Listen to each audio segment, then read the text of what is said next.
I'm excited that we are back to Romans 3, and today we're going to look at verses 3 and 4. And our roadmap is going to be built on some questions. First one is, can humans abolish the faithfulness of God's promises by not cooperating in faith? And we're going to look at this in different angles, because when I landed on these two verses, I tell you, it was one of the most difficult things for me to grasp in a simple way, so I could bring it to you and say, this is what's going on here. It was one of the most difficult two verses I've run across. However, you're going to see when we read it that you could read it and go, okay, and just accept it. Let's just accept that Paul said, what about this? No, the answer to that is no, right? So can humans abolish the unfaithfulness of God? Paul says no. Now, what that's going to mean, we're going to unfold today, so we'll get to that. And then secondly here, is it possible that we pay attention to the positive promises of God? You guys like the one that says you get to go to heaven?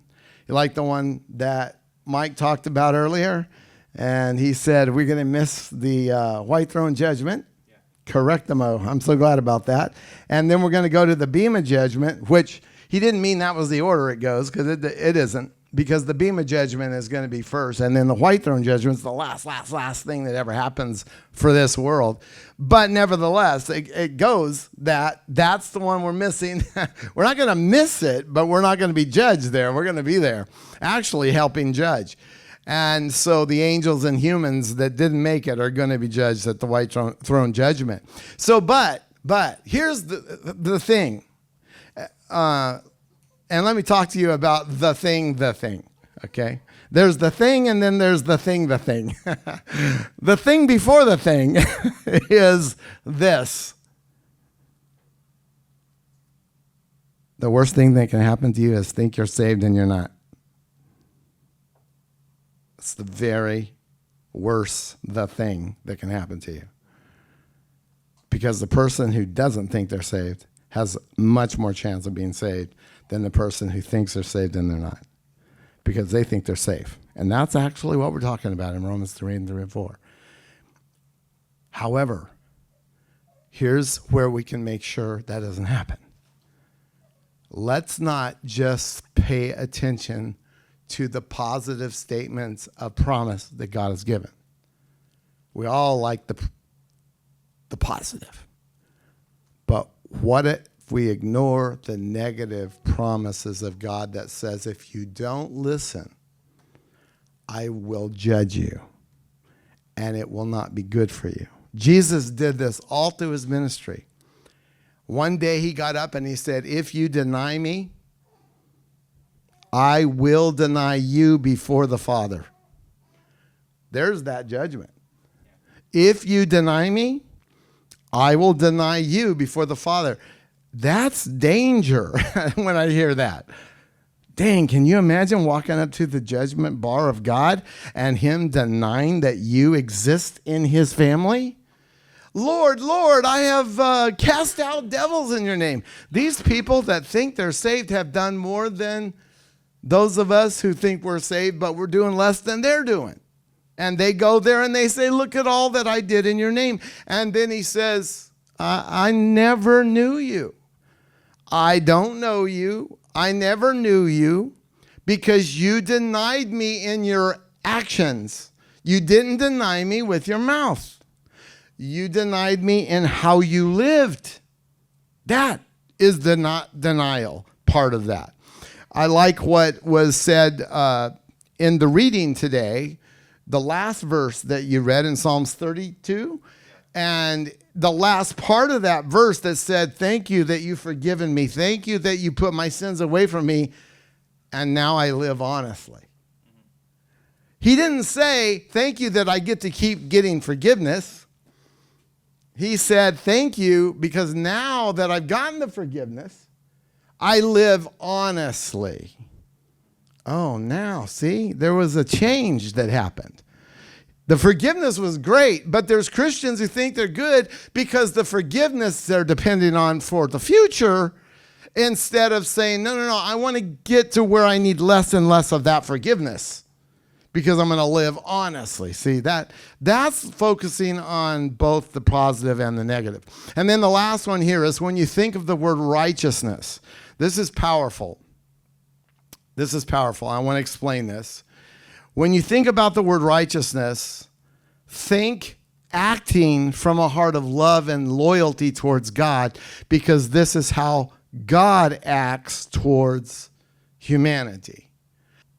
As a human being, and we want to be, let's say, righteous in this sense.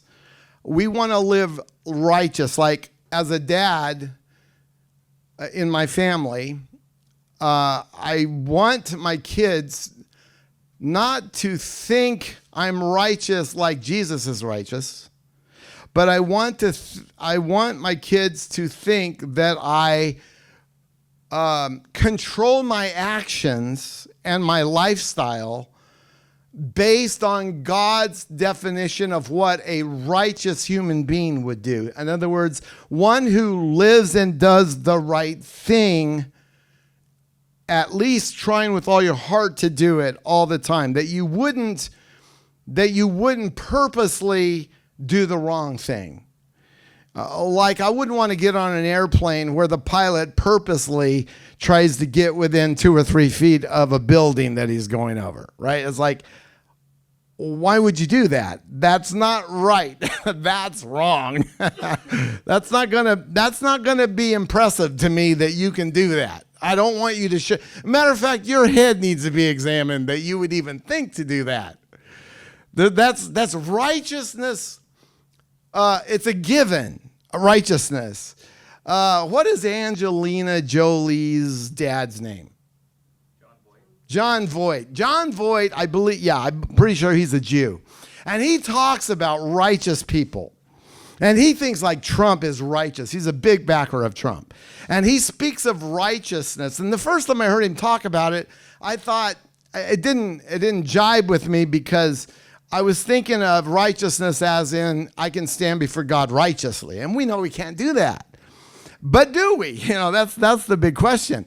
I don't know what he means exactly by it all, but I do give him the benefit of the doubt in that he's talking about people who have character, who are doing the right thing for others. So he views President Trump as really helping America and his family and his people by doing the right things in his executive position.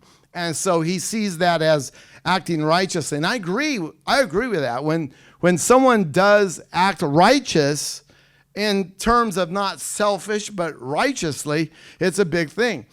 When I act righteous, in other words, when I decide to do the righteous thing, it's never, if it's a decision, it's never what I want to do. If in my marriage, I have to think, how do I act at this moment? It's because I know there's a red flag where one part of me is saying, act wrong. And the other thing is, no, do the right thing. Don't get angry. Don't speak angry. Don't act angry. You see the difference? There's the right thing to do, that's righteous. And then there's what I want to do by instinct. And that's defend myself, get my way, be selfish, demand my rights, etc., etc. Here's the impact I want to give you that's come to me. Here's what real righteousness is. If God were there in the moment, he wouldn't want to do what you want to do. He would want to do what he demands of you to do. In other words, if he was pressured to be deceptive to cover what he was going to do, and it tempted him to be deceptive and fool someone in the sense that he would be sinning, God's righteousness is this. He would never be tempted to sin because he cannot be tempted to sin because he is good and he is righteous all the time, and he never makes his decision because he has a rule that he has to keep. Does that make sense? In other words, if he's in a bad situation and he could do himself better by bending the rules, he doesn't go, well, but I'm God and I'm righteous and I can't bend the rule even though I want to. Here's what came to me. He would not want to, even if it cost him. That's what the cross means. He marched to the cross willingly because he's righteous. So when you learn and hear about God's righteousness, when you learn about his righteousness, it isn't a rule for him. It's who he is. And to me, this makes clear that I'm not righteous. Because when you catch me doing something right, if I have a choice to do wrong or right, if you catch me doing right, it isn't because I want to do right. I do want to please God, but I do it because it's a rule that I want to please God. But God's righteousness is not a rule for him to follow. It is who he is. So when you hang him, when you beat him, and you put a crown of thorns on him, and you're bleeding, and you give him 39 stripes on his back, and then you take him and give him a cross, and you tell him to carry that cross, and he marches that cross up on a hill, and you put the cross in the ground, and you put Jesus on that cross, his first words are, Father, forgive them, they don't know what they're doing.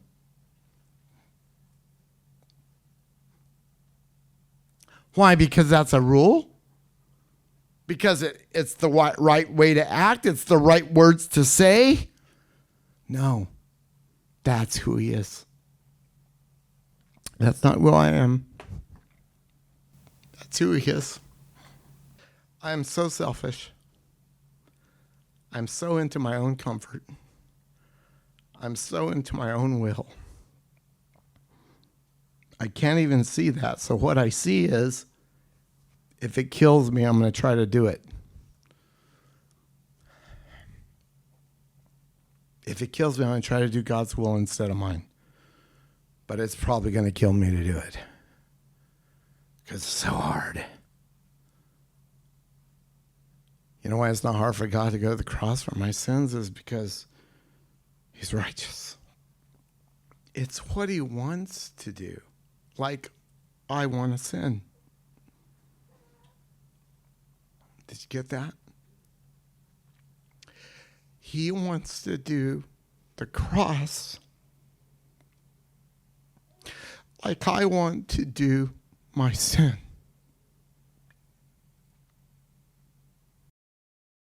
He wants to do the cross like I want to yell at the driver that just cut me off. He wants to go to the cross because of the good it's going to do, to demonstrate to those he's going to save that it's okay to suffer if it's for good. What you don't want to do is suffer for evil. Think of all the divorce in the world and why it happens. It happens because people do not want to suffer for anything. And if they suffer, they're going to blame their spouse.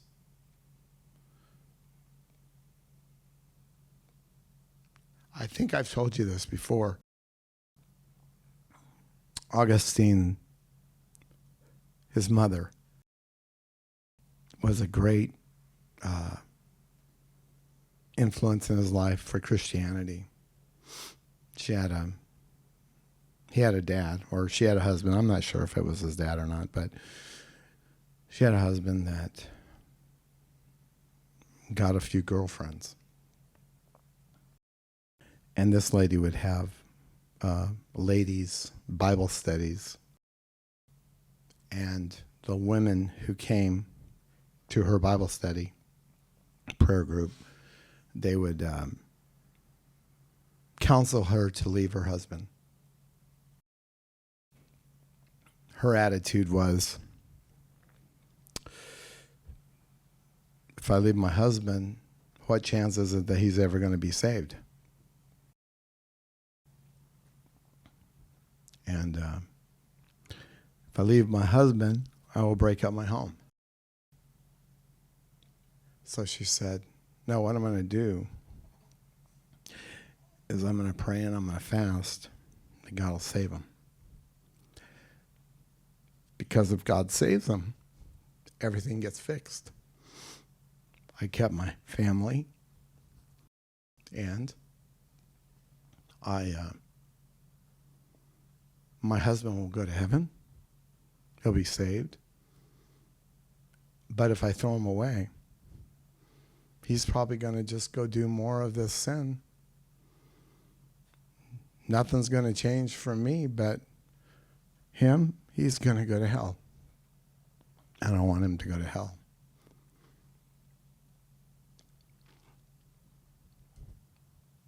I don't know about you. That looks very attractive to me, but I don't understand it if I was in that situation. But that certainly isn't selfishness. That certainly is selflessness. That's seeing the big picture. That is realizing what real righteousness looks like. Isn't it amazing that you could flip God off to his face and he would not want to destroy you even though he could? We have people do a lot less than that to us, and we're ready to kill them, metaphorically speaking. And I mean, we can get up in the morning in our house with those we love, and we can just let anything tick us off. And we won't take anything. We won't absorb something that you just didn't like. Righteousness, the God that you serve, is not calling you and I to righteousness and for us to do it if it kills us. He's calling for us to gain understanding as to what it actually is. It is the thing that is most beautiful in the human existence, that somebody can deny themselves on purpose because they know this is what God would do, because God wouldn't want to do what I want to do. He wouldn't want, God would not want to ever curse anybody out. Even though he knows on Judgment Day that he will be able to take them and throw them headlong into hell. But it says he's not willing that any perish, but that all come to repentance. Sometimes I don't understand why God puts up with me. Most of the time I don't understand that. Why did he put up with me to this point for all the things I've done wrong on purpose? They're not mistakes. I do mistakes sometimes. I've hit my finger with a hammer. I would never do that on purpose. That's a mistake. But if I flip somebody off, that ain't a mistake. That's what I meant to do. If I use God's name in vain, that's not a mistake. I meant to do that because I'm so far removed from sensitivity for the fear of God that I don't care if bad words come out of my mouth. Doesn't matter. God's not listening in my mind, because if I knew he was listening, I'd be really careful about everything that I say. And I'd be putting a clamp down on my mouth. You see, when we get into this idea of righteousness, we need to understand it's beautiful. It isn't rules that are contrary to our nature, and therefore when we do them, we get this great big credit. Oh, I held my tongue. Oh, I didn't flip them off. Oh, I didn't do this. I didn't do that. It's not to give us credit because we did not do the bad. That's why you're saved by grace, not by works, lest any man should boast. But we do the works. It doesn't say we're not doing the works. It says we're not saved by those works. And what I'm trying to convey to you is that we would do more of these good works of righteousness if we looked at it right and understood how beautiful it is.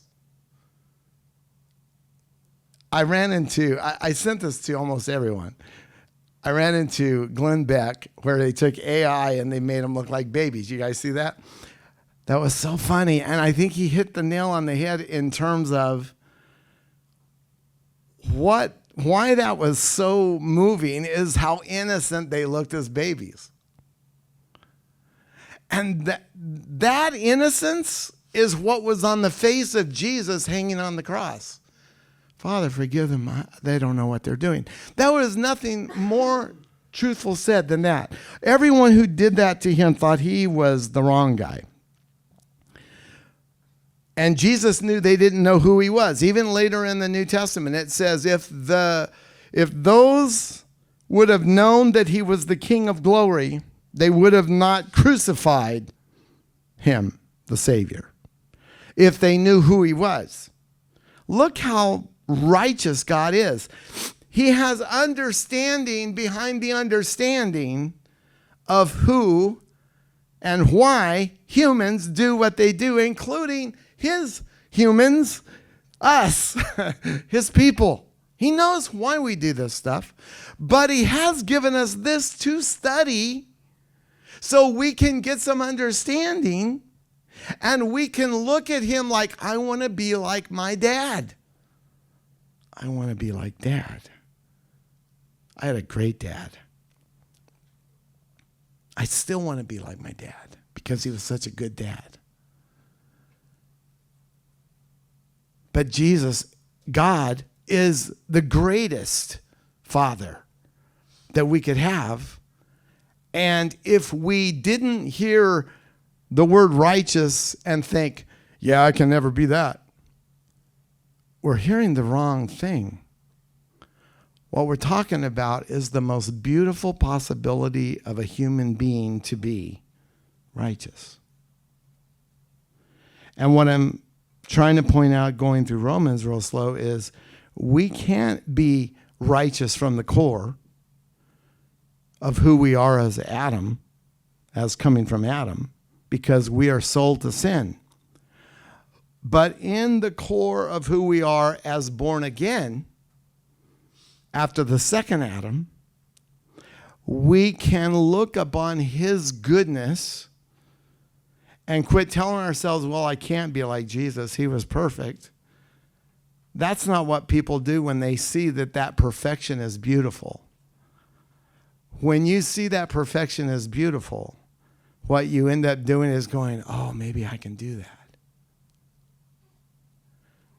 Trayson, you agree, Rachel, Trayson loves that football that he carries around everywhere? I guarantee you, I don't know this because I don't know Trayson well enough to have been with him watching a NFL game. Ronnie would know this. Rachel would know this, Tony. I'm sure when Trayson sees people play in the role he plays, he doesn't go, I could never do that. I could never be that good. I bet there's something inside of his little heart saying, give me a chance. Let me have that chance when I get older. I could do that. That's how we're supposed to look at the righteous acts put out as the template for us to live by. I could do that. Why would Trace, do you agree, Rachel, that That would be his take. That if he saw someone doing, the best there is in the NFL doing, what is his position? Linebacker. Okay, so I don't know the names of the linebackers that are the best. Do you? He wants to be pro. Pro, yeah. Who's the pro linebacker that we could say is like the best? Do you know? It don't matter. The point is, I don't think he would be intimidated by the guy because he wants to be like him. When we hear how to live and when we come together to study the Word of God, we should want to be that. We should aspire to that. Not make excuses. Oh, thank God for grace. I don't have to worry about it. No. Trayson will never get thrown a pro football if that was his attitude. He will never know what that means. But if he never gives up on his fascination and, like, say, a worship, I don't mean that in a negative way, but a longing to see what that's about, you'll be surprised. You'll be going to a football game someday at the Super Bowl probably. Why? Because that's what it takes to get to that place. And even if he never got there, the journey for him would be so filled with all kinds of joy, not only for him, but for all of you who watch him play. It would be worth it even if he never got all the way. That is exactly what we're trying to understand about the attraction to study the Bible, to read the Bible every day, to make it an integral part of our life. If we understood that righteousness that the Bible and especially the New Testament epistles are telling us, live like this. Live like this. Why? Because if God were here, he would live just like this. Not because he had to, not because it was his laws, because that's who he is. And I'll tell you something. When us humans see an attribute in another human that we would like to be like, that's our take on it too. Oh, I'd like to grow up and be like that. I'd like to be like my father. I'd like to be like that person. They seem to be golden. They're so good. They're so nice. They're so loving. They're so kind. They have the right responses. They have the right actions. There needs to be a hunger inside of us to get to that place because righteousness is so beautiful. And God is that. He is not anything like us and how we are. He doesn't handle being God like we would. He doesn't handle opponents like we would. He only is righteous. He only is good. Well, that's the roadmap, and I've got 20 minutes left. So let's do all we can. Romans 3. Now we're going to read 1 through 4. Our lesson's built around 3 and 4. But with context, and especially since it's been weeks since we were here, I want to have Mike read the entirety of these 4 verses. Then what advantage has the Jew, or what is the value of circumcision? Great in every respect. First of all, that they were entrusted with the oracles of God. What then? If some did not believe, does their unbelief abolish the faithfulness of God? May it never be. Rather, let God be true and every man a liar, as it is written, that you may be justified in your words and overcome when you are judged. Okay, this is beautiful. So we talked about the advantages of Jews. Spent a lot of time on that. And very important, but in the context of where we're going, we need to keep that in mind. And then, so Paul has to bring up that, yes, the Jews have advantages. They're not to be denied, and there's a reason for that. And the chief one being that they were entrusted with the oracles or the words of God.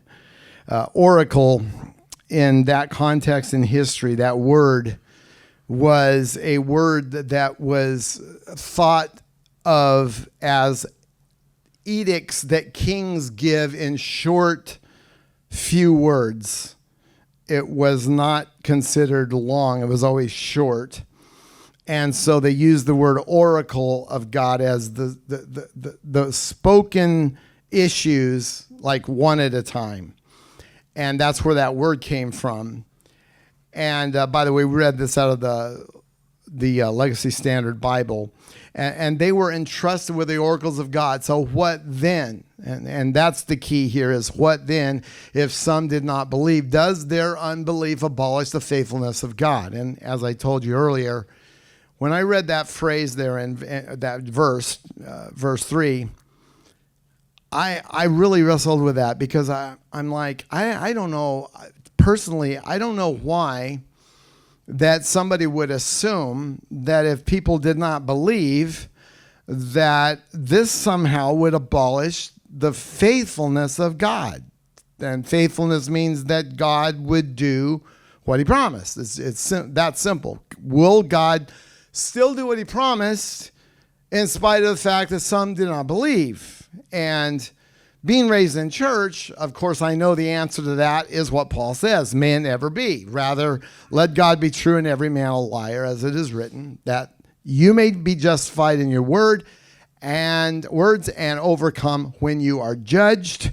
And that basically means that in judgment, whether we're talking the in judgment, the white throne judgment, or we're talking about God doing something to judge somebody or some group today, or as he did in the case of Jesus' time, after Jesus, he brought an end to all of what happened with the Jews in the temple because he had Titus, the Roman, come and destroy his temple. And so in the thinking here, did God, in destroying his temple, was that like a mad fit to say, my plans screwed up, my promises can't be kept, so, boom, I'm done with them, right? Now, believe it or not, there is a large percentage of Christians today that believe that. They think that God has taken the church and has given her all of the promises of the Jews, and the Jews don't have any anymore. They're done with. They broke the covenant, and now they're finished. And this could not be further from the truth, and the Apostle Paul is the one who tells us that this is not the case. So when Paul expresses that latter part there that you see in red, this is just a quote from Psalms 51:4, where David says the same thing. So very interesting. Let's go to the next slide, and we will have Mike read Romans 3 and 4 again. A portion of it. And then what I want to do is a run-on with Numbers 23:19, and I want to let you see the comparison here. Go ahead and read that. What then? If some did not believe, does their unbelief abolish the faithfulness of God? May it never be. Now here's Old Testament to confirm that can't be so. Go ahead. God is not a man that he should lie, nor a son of man that he should repent. Has he said, and will he not do it? Or has he spoken, and will not establish it? Okay, so this is a way of saying, no, God is not like us. In other words, you and I can have a plan tomorrow, but things happen, right? And tomorrow may not work out exactly the way you think it is. You've got a plan, and God laughs. As some theologian in the past said that, you have a plan and God laughs. Well, because he's the one who knows what's going to happen. But the bottom line here is because he's not a man, it's saying if he were to say he was going to do something, that would be a lie. Because if God says he's going to do it, he's going to do it. There is nothing going to change his plan. And so this is an amazing thing. So at first glance at this question, Paul poses this idea that God could be thwarted is actually kind of crazy. But as we dig a little deeper into this, you're going to see this isn't really crazy. There's a lot of possibilities that go on into this. So what could he mean by this when he says this? Could God's faithfulness be taken away? And so what we see here, you guys have probably heard the term a steel man argument. And there is there is two ways of doing arguments. One of them is to put up a straw man. And a straw man is always a weak man argument. So what you do is you take a hypothetical opponent and you make him as weak as you can make them, and then compare their argument to yours so that no one has to tell you, well, obviously yours is the one that's right, and the straw man falls down. He's a straw man, right? That's a straw man argument. Well, a steel man argument is the opposite. When an author invents an opponent to present a good or a plausible argument for the sake of engaging with it in a thoughtful way, rather than misrepresenting or weakening it, as in with a straw man, this is called a steel man argument. And I hear this on podcasts a lot, where someone will say, okay, you just gave me your idea. I'm going to steel man your argument and try to give you the opposite possibility. And I want you to try to knock my steel man down, the strong man down, which is a great thing to do. And Paul is doing that. Now, theologians basically look at this and they say Paul no doubt had these run-ins with the Jews that actually posed these questions that he's pulling into teaching on this, because he's had experience in the middle of crowds of Jews where they would shout at him and say, no, that can't be true. And so when he's writing the book of Romans, this is what he's pulling from: his own experiences in his debates and his arguments and his testimony to the gospel of Jesus Christ. And so he wants to make a compelling version of an opposing argument, regardless of whether it's real or it's hypothetical, in order to thoroughly and fairly evaluate one's own stance. So he is going to confront the well-crafted argument. So to address why someone might mistakenly think that unbelief of some Jews could abolish God's faithfulness, we need to consider the context of Romans as a whole. Here's the context of it in particular. Number one, God's argument about God's covenant with Israel. Not God's argument, Paul's argument about God's covenant with Israel. He is arguing for the new covenant. And I've heard people today bring this up to Jewish people like rabbis and stuff, and they bring up Jeremiah and say, behold, it says, behold, I'm going to make a new covenant with the house of Israel. And that new covenant is what Jesus refers to when he does the what we call the Lord's Supper. The night before he was crucified, he takes the cup and he says, this is the new covenant in my blood. So for us to understand that, do we serve God under the old covenant or do we serve God under the new? The answer is very clear. Jeremiah says I'm going to make a new covenant. Jesus says this is it. Can you go wrong with that? No way. Jeremiah the prophet says there's going to be one. Jesus comes along and says this is the new covenant. All right. Why is that important? Well, someone could argue, wait a minute, no, Jeremiah said I'm going to make a new covenant with the house of Israel. And Jesus comes along and he establishes a Gentile church. That's not Israel. And then we've got the folks that are misguided and they think, well, then the church is now Israel. God made it spiritual Israel. Not true. That is not what's going on. However, since in Jeremiah, the Jewish prophet, to the Jewish people, says there's going to be a new covenant to the Jewish people, and since Jesus, the Jewish Messiah, is sitting around a table with Jewish apostles, and he says this is the new covenant, now we know. Now we know. Because if you believe Jesus to be who he is, that's why that fixes everything. The Bible that Jesus knew existed when he lived, you know what it was? The same one that's in your Old Testament. That's the same one. There's nothing different about the Bible Jesus called the Bible and your Old Testament that you call the Bible. You know that? See, if you know who Jesus is, the Son of God, you would know that if that was wrong, then he would have said, wait a minute, this book isn't right. You know, like the book of Daniel is greatly attacked by liberal theologians and atheists. And they're saying, no. It's so accurate it couldn't even be written when it says it was written. It's got to be written after everything happens so that you would know what these things would be. Because Daniel pegs all these different kingdoms that take over the world in that book through prophecy at the time of Daniel. So they say, no, Daniel was written by somebody who wrote in the name of Daniel hundreds of years later after Daniel. And yet, like I said, here's the fix. If you believe Jesus is the Son of God and that makes him omniscient, he knows everything, and he quotes the book of Daniel and he never goes, oh yeah, guys, really, Daniel wasn't written by Daniel. No. He doesn't even say it that way. He just says, Daniel the prophet said. So we know, I'm assured, Daniel the prophet is the one who wrote the words in Daniel the prophet in the Old Testament.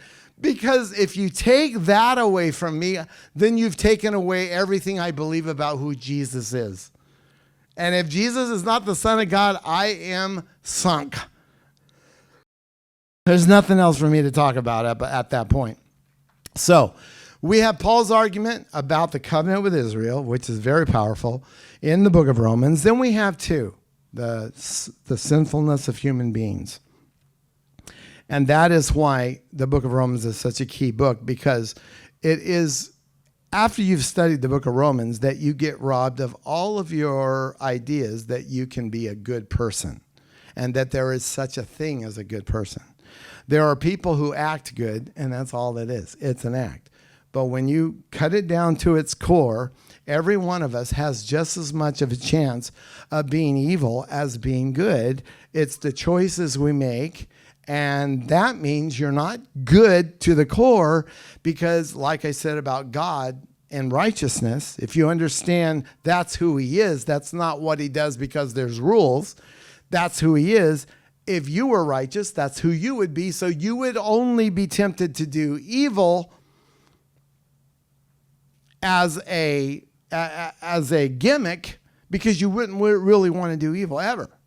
You would be so righteous, you would never want to do things that are not good, right?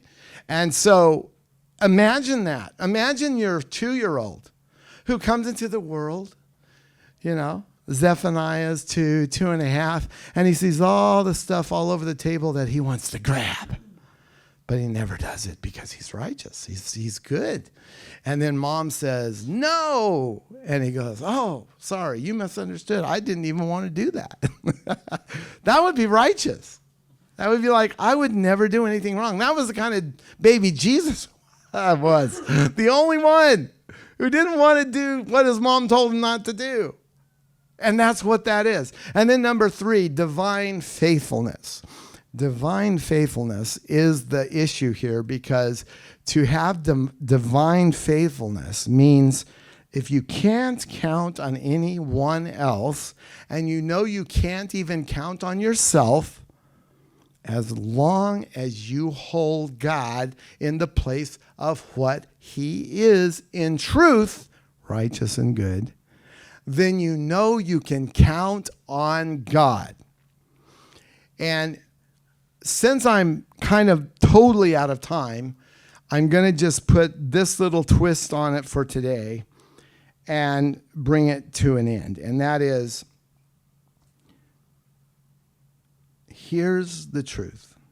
You and I can count on God to save us because he called us and he wrote our name in the Lamb's Book of Life.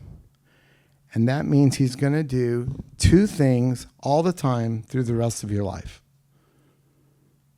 He is going to beat the hell out of you when you sin on purpose because he doesn't want you to perish. And he is going to keep you safe and ready for the rapture or your death to meet God and make sure you're saved. That's the faithfulness of God in 2 parts. His promises to you to save you are good, and that means his promises to discipline you are also good. I always worry about people who can do wrong and get away with it, because I can't do even little things wrong and get away with it. And I appreciate that about God.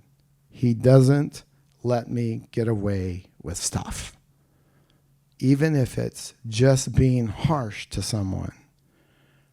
He gets after me right away. This is what a good dad does. I was in American Samoa. I was outside of my dad's office playing with the kids. Didn't think about my dad being 6 feet away because there was an office wall. And I got loose with my mouth one day and said a bad word. And a voice came out of heaven and said, "Nathan!" And fear and shock hit me because it was too close to me, because my conscience was like, should I say this? Should I say this? Yeah, I can say it. No one's around. Only these kids. I can be cool with these Samoan kids that don't even know English. So I said it. And immediately the voice came. I knew I was had. I was shaking inside. I ran into the house. "What, Dad?" Trying to be as innocent looking as possible. "Did I hear you say what I think I heard you say?" "No, you didn't." So now I said a bad word and I lied. He was worried. He was more worried about me for lying to him, as all of us parents would know, than that I said a word he would not allow me to say. So I got a whooping for that. And my dad was great. You were so scared of him that when he whipped you, it was like, you better never do that again. He'd make you bend over him, and he would hit you on the rear end. It didn't even hurt. His big old hand just went like this. He never like mad and hit you. And I think that's right. I don't think we should ever even do a whooping on kids when we're mad. We should wait till we're not mad. And that way we can just do it to where, you're really just making a point to him. You're not trying to hurt him. Never. And he didn't. He didn't hurt me. But boy, I was devastated by it. Because, he did chew me out too about lying to him and told me that was the worst thing that I did. So this is how it works if you're really a child of God. There is a God who loves us, and it says every disobedience will receive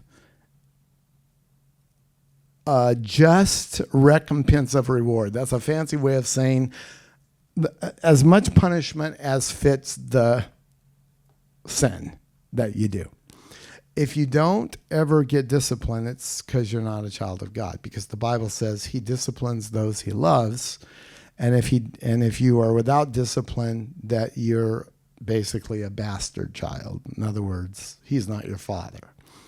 And before that became a big cursing thing, that actually had some meaning in the King James Version. But anyway, so next week we will commence to start again and start here.